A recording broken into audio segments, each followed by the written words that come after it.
బిడ్డా, నీవు దారి కనిపించక అయోమయంలో పడి బాధపడుతున్నావా? అయితే ఈ మాట ఒక్కసారి విను. బిడ్డా, ఎందుకు అంతగా ఆలోచిస్తున్నావు? నీ ముందున్న దారి నీకు కనిపించకపోవచ్చు, కాని నీ ప్రతి అడుగునూ నేను చూస్తూనే ఉన్నాను.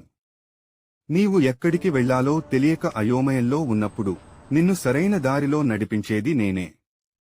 ఈ రోజు నీకు ఒక మాట చెబుతున్నాను, భయపడకు, తొందరపడకు, నన్ను నమ్ము. నీవు కోల్పోయింది చూసి బాధపడుతున్నావు, కాని నీకోసం నేను దాచింది నీకు ఇంకా తెలియదు. నీ ప్రార్థన వృధా కాలేదు బిడ్డా, నీ కన్నీటి ప్రతి చుక్క నాకు తెలుసు. కాబట్టి ఈ గురువారం నీ బాధలను నా పాదాల దగ్గర పెట్టి ఒక్కసారి ప్రశాంతంగా చెప్పు, బాబా, నీవే నా దారి. ఆ మాటతో ముందుకు నడువు బిడ్డా, నీ చేయి పట్టుకుని నడిపించేది నేనే.